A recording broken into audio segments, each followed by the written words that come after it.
What's going on, guys? Welcome. Hope everyone is having an incredible Monday. Man, the weekend was it. Give me a second. Let me get all this stuff set up. Let's see. No, this isn't the one I want. I want face cam, right? Bang. There we go. All right, guys. So just for fun, I thought, hey, why not make a video every Monday? We'll talk a little trash. If anybody's interested in being on this, reach out. Let me know. Love to have anybody who wants to get on, talk a little football, talk a little like what we're seeing, maybe what cards to get up, if you've got any guys to get up that you think maybe had a great week. Sunday to Sunday is kind of your best, but if you start them on Tuesday, you can put them on a 5-day. They end on Sunday. I've had great results having cards for top players and during the middle of their game. So just something to think about if you know when they're playing on Sunday, even Monday nights. So kind of fun, but yeah, just thought I would do this every Monday. So let's talk a little trash. So Rams-Lions. Let's start off with Rams-Lions. I believe that was the late game Sunday? But anyway, I don't know, man. The Lions looked good. Hutch looked really good. The Rams looked solid. I think there were just a few mistakes. Going to the Bucks Commanders. The fact that McLaurin didn't see a rep until like the end of the third quarter looks bad. I know it's a rookie quarterback. Just kind of seemed like he wanted to prioritize running. I don't know if you're supposed to lose to the Bucks that bad, but Washington's really not been very good. I do think Jaden looks interesting. You just want to see the kid throw more. Being able to pull the ball down and show that you have athleticism, I guess, is all fine and good, but it's not that interesting to me, right? Like, from a fantasy football perspective, he's playable. He's not exciting at this point, but he's a guy that you go, hey, he's got upside because at some point those legs are going to score a lot of points, but I don't know. I don't like it. I want to see him throw more. Cowboys-Browns. I don't know. I think the Browns are in a tough spot. You paid Deshaun Watson too much money. Like, nobody's going to argue that he got way too much money. Almost all guaranteed. Absolutely insane for the Browns. But they made the Cowboys look good. CeeDee Lamb looks fire. If you've got any CeeDee Lamb cards, definitely get those up. But CeeDee Lamb looked like the guy they thought CeeDee Lamb was. And he looked really good last year, but it's just good to see guys do it year over year. But yeah, the Cowboys, they'll be tough. Seahawks, Broncos. I know Seahawks Nation's going to take that as a dub, but you beat the Broncos when they played horrible by 6 points. There were some bright spots. I think the quarterback's going to get better over time. I actually really like that kid. I think he's got big upside. K9 looked good. Charbonnet looked good. But I think Nix is going to get his legs underneath him. He's a talented guy, but I don't know. He's not uber exciting, but I think he can win games, and I think he can keep you in the plus category so you're ahead. Chargers, Raiders. I mean, the Raiders just look rough. I don't know why they went with Minshew, but Minshew won the spot. But he looked bad. Chargers just, I don't know. It's going to be interesting. I think they take a lot of pressure off Herbert. It'll be interesting if they turn that into deep plays down the field. But who do they even have to throw to? It just feels like Quentin Johnson's not it. That fight near the end of the game was kind of funny. I don't know why cornerbacks and wide receiver. I think it's ego, and they just get into weird fights. But the Raiders are going to be tough. They're not going to be very good. Colts, Texans. You're talking about third-tier teams, in my opinion. I know the Texans made the playoffs. I don't think they're that good. It's not to say they couldn't take a big step forward. They got a lot of talent. But if you're beating the Colts by 2 points, that's not the best way to start off your season. AR out there throwing frozen ropes. I mean, that dude's just absolutely... But again, he's pulling the ball down too fast and running. I do think running is interesting, but I'm far more interested in guys who can run with their eyes up and take advantage when the defense gives them something. And if your wide receivers aren't getting open, then you need to work scramble drills, right? We need to figure out what the scramble drills look like. Dolphins, Jaguars, that game was nuts. I think the Jags are solid. They're a tier 2 team, but the Dolphins are tier 1. Dolphins shouldn't be winning that game by 3. If you didn't see, very interesting. with the Dolphins, dude, what happened to Tyreek before that game was insane. If you haven't seen that, search Tyreek Hill pulled over, Tyreek Hill, police. But yeah, the police pulled him over, pulled him out of his car, put him on the ground, put their knee in his back. Kind of nutty that's still something that they do, and they would do that during a traffic violation. I'm sure the guy mouthed off. I'm sure that he brought a little bit of it on himself, because I'm imagining he's like, dude, I'm about to go play in this game. The better thing to do is just say, yes, officer, take your ticket and move on. But I get that, like, it's a weird spot. Basically, he's at his home, right? He's at his home stadium, so it feels like he's getting pulled over right outside of his house. You know what I mean? This is where I need to be. So that was a weird one. Steelers-Falcons. Man, how did the Falcons lose this game? The Falcons are supposed to be good, but TJ Watt destroyed that game. TJ Watt, that was the one game that I noticed that a defensive player absolutely took that shit over, and TJ Watt absolutely dominated that game. Again, really high-level hot takes. We'll play with this if you guys like it, if you guys think this is fun. Maybe we'll invite a couple of you guys on, people who want. We can set up screens over here on the side and do like a video chat and talk trash. But man, the Falcons? How do you feel as a Falcons fan, man? Like, you have a really good team. You went out and spent way too much money on a quarterback. My Vikings let him go. What up, Jake? My Vikings let him go because it was just too much money, right? Why spend that money on Kirk? He's good. I think Kirk's a top 10 quarterback. But he's not winning anybody a Super Bowl, probably. I'd love to see Kirk win a Super Bowl. I really would, but probably he's not the guy. I think he's phenomenal. I like him a lot, but like, it's hard to win a Super Bowl. Yes, you could have a defensive team do it, but from like the offensive standpoint, I mean, there's just not a ton of quarterbacks in the NFL today that I go, yeah, that's a guy that could win a game. For Kirko, it's taking the easy decision, taking the high percentage decision, and not remembering to say, oh shit, this is a third and 4, or this is a 4th and 6. The easy option isn't an option. I need the 6. And so I've got to take that little bit worse option, because he's just so good at taking the best option, which usually works out, puts him in a good position. But anyway, Panthers for 2025 first overall pick. Come on, Panthers. Panthers are getting the first overall pick next year.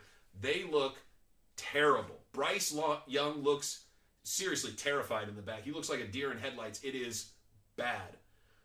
It's not to say he can't figure it out, but I find it interesting that people are high on Bryce Young and low on Mac Jones. I go, same system. They came out of the same system. Mac Jones seems much more serviceable. Mac Jones seems much more level-headed. Bryce Young seems like he doesn't know what the fuck's going on. I really have nothing more to say about that. The Saints are not a 47-10 team. They're not that team. Dude, Derek Carr is not slinging the rock all over the field like that against almost anybody. You guys got demolished on both sides of the ball. The fact that you put up 10, I'm a little shocked. That game was terrible. The next terrible game, Titans versus Bears. The Titans are a bottom 5 team. The Bears are a bottom 5 team, right? If the defense doesn't get those 2 defensive touchdowns, I think they had 0 offensive touchdowns. Am I remembering that correctly? Let's see. Santo field goal, punt return block, interception. Yeah, they had 0 offensive. The weird thing for me in that one was how excited Caleb Williams was after he kneeled the ball. He's like, kneel the ball. Yeah! Woo! And then, and mind, listen, I am not a hater on Caleb Williams.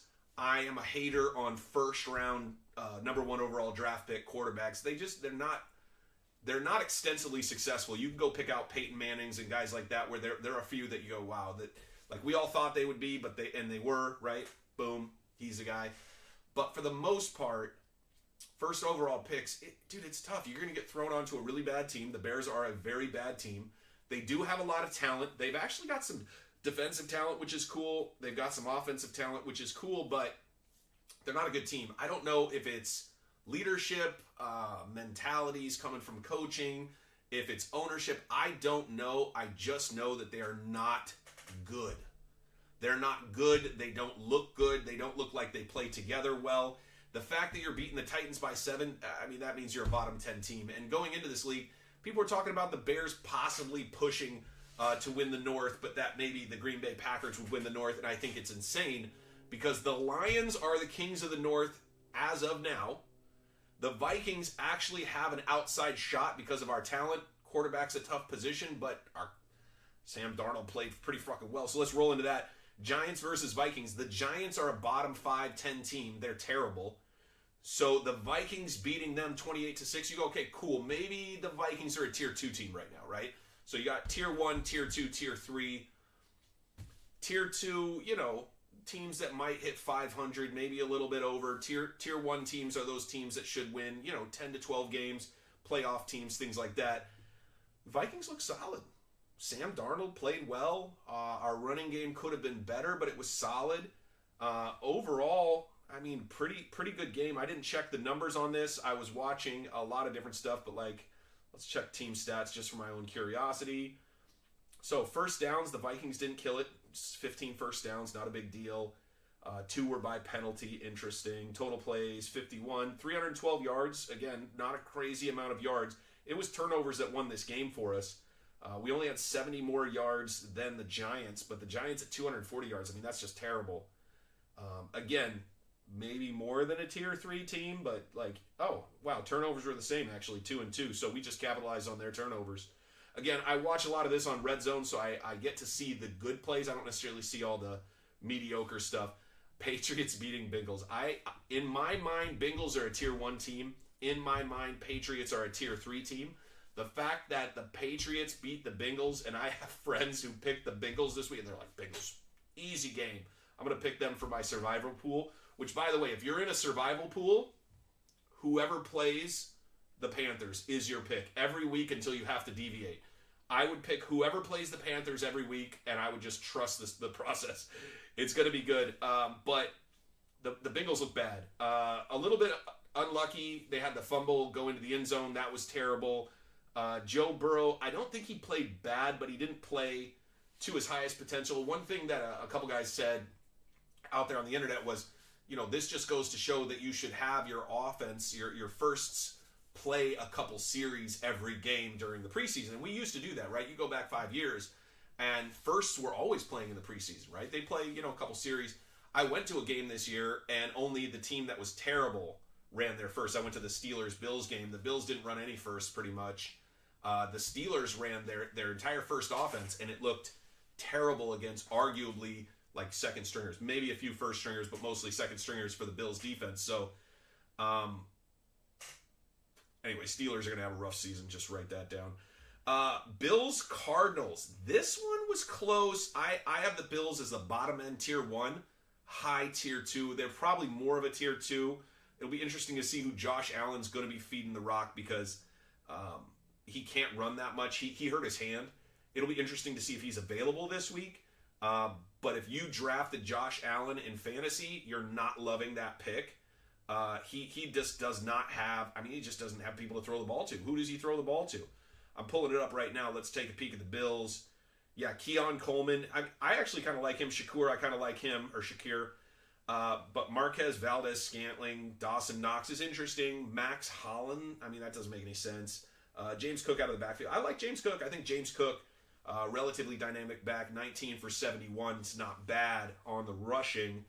But again, they just do not have guys for Josh Allen to throw the ball to like they have the past few years. And it shows. That game was a lot tighter than it needed to be. With that said, I think Kyler Murray played pretty well. So that's great if you have him on fantasy. Or if you have any of his cards, sell them now. The new Call of Duty is coming, so you're fucked. Kyler Murray's going to go off the rails here soon because he's going to be playing a lot of video games.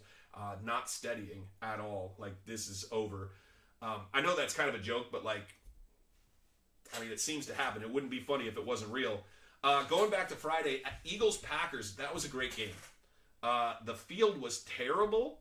They were playing down in Brazil. I think the game was better than the experience was, right? The experience of the game wasn't very good. Guys were flying, flopping all over the field. Jordan Love sprains his ACL, out for somewhere between 4 and 8 weeks. That's tough. Good news for me as a Vikings fan because we play them in the next 4 weeks. So, yay, get a free win. Not necessarily, but we'll see. But the backup for for the Packers is tough. I mean, you're in a tough spot as a Packers fan. You got Malik Willis as your backup, which I don't know what it is about the guys talking about football, but the commentators go, "Oh yeah, Malik Willis is in. He's a very dynamic player." I go, right? Like, I feel like, okay, so he's a dynamic player, so he's a black quarterback. That's what you're telling us, dude. Malik Willis is not dynamic. Malik Willis got to play one season with Tennessee, and they moved on. I think teams are insane. And what I mean by that is insanity is doing the same thing over and over expecting a different result, right? Like, that's the general, like, at least the one I always use is that's how to know if what you're doing is a little bit insane. And teams keep drafting top quarterbacks. Oh, I'm going to draft this guy in the first. I'm going to draft this guy in the first. I'm going to draft this guy in the first. And they're cutting bait within a year or two. You can't draft a first-round pick and move on within a year to 2 years. Don't draft them. Just trade your first-round picks if you're going to do that. At least you could get a second and a third, and if you cut one of those two, it doesn't feel as bad. But to draft, dude, Kenny Pickett, draft like Malik Willis. I'm trying to think of all the guys that got cut in 21 and 22. Mac Jones. All these guys got cut within 2 years. And they're moving on to new quarterbacks. Even look at like New England Patriots. How are the New England Patriots back using, I'm forgetting the guy's name, but they're not even using their rookies, and they're drafting high. Like, just listen, go out and get offensive and defensive linemen in the first round. Those guys work out more often than not, right? They're at least useful. A quarterback that sucks is not useful. But anyway, really good game. Terrible field. Guys were falling over each other. I think we're going to find a few injuries came from that besides just the Jordan Love. But good game. Big win for the Eagles. I have both of those as Tier 1 teams, so it's interesting. Chiefs-Ravens, again, 2 Tier 1 teams. I think the Ravens need to figure out how to win close games. They're not good at it. I hate to say it, but it's just the truth. Sorry, I'm just looking through some of this data real quick, but Lamar Jackson, okay, 122 rushing yards. As fantasy guys, you go, yeah, all right, perfect. That's 12.2 points. I love that, man. Put that in the box score. But what we don't think about is, dude, that's 16 carries where he got whacked, right? That's 16 hits. I think he probably ran out of bounds, let's say, on 3 of them. But that's still 13 hits that guy took he didn't need to take. Right? Guy threw for 273 yards. If on those 13 we could get that down to 5 or 6 and he could throw another 7 times, he would. Passing is better than the running. I know he's a dynamic runner. I know he's a very interesting runner. But you got Derrick Henry and Justice Hill, and you've got some other guys there too. But Derrick Henry specifically, and I had friends tell me, oh, Derrick Henry looks slow. Dude, Derrick Henry always looks slow for the first yard or two. It's once he decides to go that you can't catch this guy. But why would you not use your big bruiser who's going to, I mean, what did he average? Probably 4 yards a carry? Yeah, 3.5 yards a carry. Bro, that's literally a first down every 3 carries. Just, seriously, run him down the field. You have a phenomenal defense. You don't need to play chase offense. You don't need to play it. Chiefs win 27-20. Great game. Definitely, I mean, what a wonderful way to start off Thursday night football. Going to the Chiefs, man, I got to tell you, very, very exciting guys. If you have Isaiah Worthy in fantasy, super interesting guy. I think he could be really, really good. Big shout out to our super collector out there, the Smiths. Man, you guys got a lot of Rashee Rice. Rashee Rice looked like a fucking monster, dude. That guy looked so good. And Patty Mahomes just kind of looked like Patrick Mahomes. He did what he did. I will say that I think they're a Travis Kelce away from being in a tough spot. I think Travis Kelce, he didn't have a great game this game, but like, he just makes their lives so easy. They really need to find another tight end here in the next couple of years they can slide in there so they can easily transition. So there's some of my hot takes. Big hot takes, just the big take. AR5 looks better than like what we hoped for. I just don't see how they don't get better. I think their offensive line needs to click a little bit. They need to get their run game going. But AR5, incredibly interesting. Vikings played way over their heads. I don't think we're that good. It was a bad team we were playing against the Giants, but I don't think we're that good. The Bears are terrible. The fact that you won that game is the same way that Tua was winning games in 2020. It's just pure defense. Your defense willing that win. And listen, take the wins. We take wins where we can get them. Carolina is for sure the number 1 overall pick. If they win a game this season, I will be shocked so bad. The Reek handcuff, I know, yeah, that was tough, huh, Ant-Man? Yeah, so if you haven't checked that out, check that out. But how about Reek, what he ripped, like a 65-yarder, dude? I mean, that was absolutely insane. And to me, it shows that he's a professional, right? Like, listen, he's had his off-the-field issues, and I'm not going to defend some of the things that he's been accused of because there's been some tough stuff. Oh, an 80-yarder. I apologize. He ripped an 80-yarder. That's just disgusting. And the way he did it, he was almost on the sidelines, and he just straight made the sideline before 2 guys could cut him off. There were 2 guys chasing him, and he absolutely ripped them. I mean, Tyreek, this stat line, to me, just shows he's going to be the guy this year. Last year, he had a goal of 2,000 yards. This year, he's got 18 games. What's the math on that? I think the math is good. 2,000 divided by 18. So let's say he plays 111 yards a game, bro. There is no problem with Tyreek hitting 2K if he wants to. And he plays all the games. Jalen Waddle did 5 for 109. Tyreek, 7 for 130 and a touchdown. Miami looks good. Miami looked glitchy, right? But again, a lot of that I think comes down to their firsts didn't play a lot of games in preseason, so this was like their first game. I think they're tier 1. Jacksonville's tier 2. The Jaguars are interesting to me as well, but it's only because they're in a terrible division. They really could win the division. But they've got to get it clicking. But Brian Thomas looked very interesting to me. He's definitely a guy, if he's out there in fantasy football, you might be able to get your hands on him in a redraft league. Or if you can trade for him in the next couple weeks, 3 weeks in a dynasty league. A nice guy to have on your team long term. Anyway, guys, I appreciate you guys checking it out. Let me know what you guys think. Seriously, if you guys like the idea of Hot Take Mondays, let me know. I'm thinking about just live streaming it every Monday, little hot takes, just talking about the football weekend, talking about guys I think AR5's a big sell this weekend.